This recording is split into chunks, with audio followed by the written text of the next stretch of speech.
السلام عليكم، ازيكم؟ عاملين ايه؟ يا رب دايما تكونوا بخير وكويسين وفي اتم الصحة وفي اسعد حال دايما يا رب. طبعا بشكركم جدا على دعمكم ليا وعلى ان انتوا بتكتبوا لي التعليقات دايما اخباركم، وبجد بتطمنوني عليكم لاني بكون حابة اعرف ده جدا واعرف ايه اخبار الرسايل معاكم. تاني حاجة، يا ريت اللي اول مرة يسمعني يدوس اشتراك ويفعل زر الجرس، وطبعا مطلوب منكم انكم تعملوا لايك وشير كتير قوي عشان تساعدوني ان القناة تكبر اكتر واكتر. نيجي بقى لموضوع النهاردة. هي رسالة حلوة قوي قوي قوي، فيها مشاعر كتير جميلة ومشاعر إيجابية ومشاعر حب صادقة وحاجات كتير قوي، بس برضو فيها نبرة حزن شوية.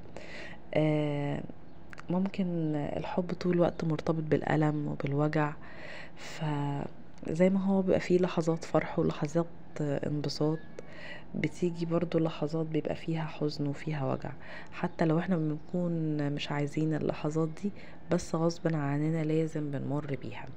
واي قصة حب ايا كانت، مهما كانت قوتها ومهما كانت احداثها وتفاصيلها، لازم بتمر بلحظات بتكون فيها قوية قوي والطاقة الإيجابية عالية فيها، ولحظات تانية بتكون مش قد كده والطاقة مش تمام. نيجي بقى لرسالة النهاردة. هي رسالة من حبيب لحبيبته، عايز يعرفها ان هي وحشته جدا وان هو باقي عليها قوي قوي قوي، لكن واخد على خاطره منها حبة صغيرة. هو بيقول لها: حبيبتي، ايوه حبيبتي، حتى لو انتي مش مصدقة ده، انا بحبك جدا جدا جدا، بحبك حب مش عارف اوصفه وانتي مش قادرة تتخيليه ولا قادرة تصدقيه. ايوه انا ندمت على اخطائي، وايوه انا زي اي انسان، زي اي بشر بيغلط، لكن يغفر لي ان انا بعترف بغلطي وبعترف وبقول ان انا اخطأت. احسن كتير لما اكون بتمادى في الخطأ او بنكر ان انا قمت باي فعل خطأ من الاساس. لكن اللي مش حلو انك انتي تكدبيني وترفضي انك انتي تصدقي اي حاجة بقولها، وكمان ترفضي كل مساعي الصلح اللي بقوم بيها، وتحاولي طول الوقت تسدي كل البيبان في وشي. ليه بتعملي كده وانتي عارفة ان انا مرتبط بيكي ارتباط يعني يشبه ارتباط الام بوالدها؟ آه انا في غيابك عامل بالظبط زي الطفل اللي رايح منه امه اللي مش عارف هي فين، فحاسس ان انا مشتت وحاسس ان انا تايه. طول الوقت بعمل حاجات بحس ان انا مش هي دي الحاجة اللي انا عايزها، ببقى عايز اعمل حاجة وغصب عني بلاقي مفروض عليا عكسها. وجودك في حياتي عامل زي بوصلة الامان اللي بيصحح الحاجات وبيديني طول الوقت الاشارات اللي انا ان انا ماشي في الطريق الصح. من ساعة ما بعدتي عني واخدة على خاطرك مني، وانا حاسس ان كل حاجة معايا مش متظبطة، اموري في الشغل مش تمام، في البيت حاسس ان انا مخنوق ومش مستريح، طول الوقت حاسس ان في عيون بتراقبني انا مش عارف هي مين، في ناس عايزة علاقتنا تبوظ، فتلاقيهم كده بينفخوا في النار، اللي هم طول الوقت بيقوموكي عليا وبيحاولوا برضو يوقعوا ما بيني وما بينك، بيحاولوا يجوا يقولوا لي عليكي كلام، بس انا عمري ابدا ما اديتهم وداني، عمري ابدا ما صدقتهم. وده لاني واثق فيكي جدا ولاني حبي ليكي ملهوش حدود، فما ينفعش ابدا كلمتين من اي حد يغيروا مقدار معزتك عندي.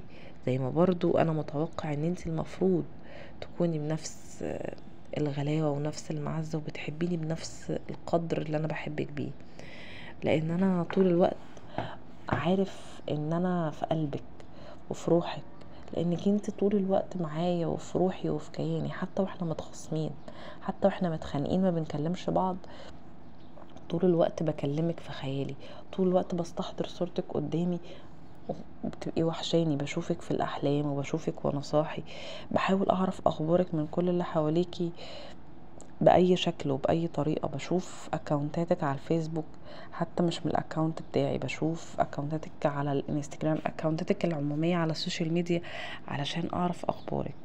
لكن ان انت تقطعي كده فجأة وتبعدي عني، دي حاجة وحشة قوي، حاجة انا مش عارفة اتحملها ولا اتقبلها ومش لاقي ليها اي مبرر، لان مهما كان خطأي ما يستاهلش ان انت تبعدي عني وتعاقبيني كل ده.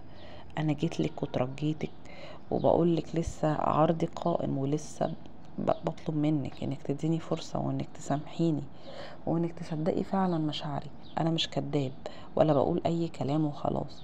كل اللي انا عايزه انك انت تديني فرصة، تدي فرصة لحبنا ان هو يعيش. حرام لما يكون في حب صادق قوي كده انك تموتيه وتلغيه من حياتك بسهولة. احنا مش عايشين 100 سنة ولا 1000 سنة عشان نلاقي حب تاني. الحب اللي بجد اللي ما بيتكررش في العمر كله غير مرة واحدة. فالناس بتعيش وتموت وهي ممكن ما تلاقيش الحب الحقيقي. فالمفروض احنا لما نلاقي الحب الحقيقي اللي بجد نمسك فيه بايدينا واسناننا، مش نضيعه من ايدينا على اتفه سبب. انت فعلا اغلى الناس عندي، وطول الوقت بدعي ربنا يخليكي ليا، وانتي الدعوة الوحيدة اللي انا محافظ عليها في صلاتي طول الوقت. بدعي ربنا انك تكوني من نصيبي، وانك ما تبعديش عني. فانت تيجي كده بكل سهولة تشمتي الناس فينا، تشمتي الناس اللي كانت بتقول لا انتوا ما تنفعوش لبعض، توريهم فعلا ان انتوا معاكم حق، انتوا فاهميننا وعارفيننا اكتر ما احنا عارفين نفسنا. عايزة تقول لهم ان انا فعلا ما كنتش جدير بيكي، ولا ان انت اللي مش جديرة بحبي؟ احنا الاتنين مش لايقين لبعض. ازاي انت تصدقيها؟ اذا كنت انت تصدقيها انا عمري ما صدقها، لان طول الوقت عمري ما تمنيت واحدة غيرك، وعمري ما حبيت واحدة غيرك. انت الوحيدة اللي قدرت تسكن قلبي وروحي وعقلي.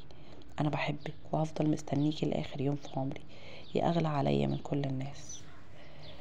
وبكده تكون انتهت رسالتنا النهاردة، رسالة من قلب حبيب مشتاق لحبيبته بجد، وحشته حبيبته بجد.